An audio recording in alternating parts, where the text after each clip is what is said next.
Hello guys, कैसे हो। आज की इस वीडियो आप सभी के लिए बहुत इम्पोर्टेंट होने वाली है, क्योंकि आज की इस वीडियो में हम लेकर आए हैं डॉक्यूमेंट्स जो कि आप सभी की सीयूईटी की जो काउंसलिंग है उसमें रिक्वायर्ड जो भी लगने वाले डॉक्यूमेंट हैं उन सभी को हम आज लेकर आए हैं। साथ में हम आपके लिए जो भी सर्टिफिकेट हैं उन सभी के फॉर्म लेकर आए हैं, जैसे कि एससी, एसटी, ओबीसी, जिनके जो भी सेंट्रल लेवल के जो सर्टिफिकेट हैं, कास्ट सर्टिफिकेट, उन सभी को हम डिस्कस करेंगे। कैसे अगर आपका नहीं बना है तो कैसे बनवाना है, सभी चीज़ हम इसमें डिस्कस करेंगे। फॉर्म फिल करने से लेकर हम सारे फॉर्म भी इसमें लेकर आए हैं आपको। चलिए डिटेल में बताते हैं कैसे कैसे करना है। सबसे पहले आपको क्लास 10th की मार्कशीट एंड क्लास 12th की मार्कशीट और थर्ड ट्रांसफ़र माइग्रेशन सर्टिफिकेट जिसे हम टीसी बोलते हैं, और फोर्थ 4 पासपोर्ट साइज फ़ोटो, क्योंकि 2 तो कंपलसरी आपके लगने हैं और 2 आप एक्स्ट्रा रख सकते हो इन रिक्वायर्ड कंडीशन। और आगे आपको चाहिए सीयूईटी 2022 का जो स्कोर कार्ड है वो भी आपके पास होना चाहिए, और सीयूईटी का जो एडमिशन फॉर्म है वो भी आपका लग सकता है, आपको लेकर जाना है। और आपको एक ओरिजिनल डॉक्यूमेंट का जो फ़ोटो कॉपीज़ का जो सेट है वो बनाकर रख लेना है। और तीसरा जो आपको कास्ट सर्टिफिकेट है वो भी, जैसे कि आप एससी, एसटी, ओबीसी जिस भी कैटेगरी से बिलोंग करते हो, अगर वो नहीं है तो आपको वो बनवाना पड़ेगा।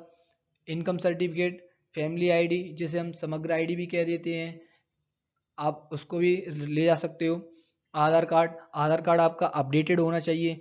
आधार कार्ड में आपकी डेट ऑफ बर्थ, नाम, आपके पिताजी का नाम, सभी चीज़ आपकी सही करेक्ट होनी चाहिए अकॉर्डिंग टू मार्कशीट। आपके मार्कशीट एंड और आपके जो सीयूईटी का जो एप्लीकेशन फॉर्म फिल किया है आपने, जब उसका वो चेक होगा तो आपको उसमें सब कुछ अपडेटेड रहना चाहिए। Date of birth, parent name, आपका नेम, सब कुछ एकदम क्लियर रहना चाहिए। अब हम बात कर लेते हैं कास्ट सर्टिफिकेट। कास्ट सर्टिफिकेट आपको यहाँ पे लगने वाला है। जैसे कि आपको कास्ट सर्टिफिकेट की बात करें तो कास्ट सर्टिफिकेट आपका सेंट्रल लेवल का होना चाहिए, जैसे हम central OBC, ST, EWS certificate के नाम से जानते हैं।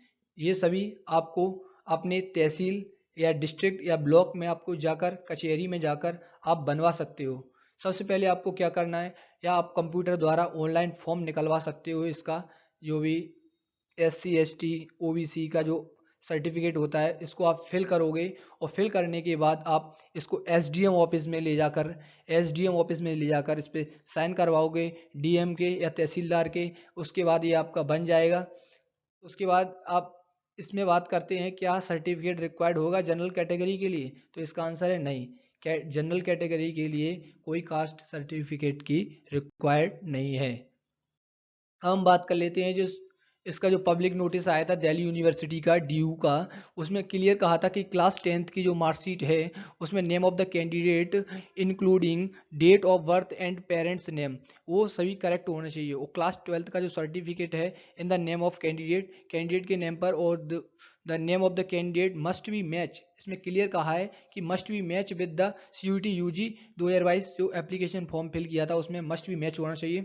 और S C, S T, O B C, N C L, वो जो O B C N C L certificate आपके पास होना चाहिए अगर आप ओ बी सी से बिलोंग करते हो। और एस सी, एस टी का भी होना चाहिए। ई डब्ल्यू एस अगर आप इकोनॉमिकली वीकर सेक्शन से आते हो तो आपके पास ई डब्ल्यू एस सर्टिफिकेट होना चाहिए। Minority, C W K M, P W D certificate, अगर आप पैरालाइज हो तो आप पी डब्ल्यू डी सर्टिफिकेट आप रख सकते हो अपने साथ।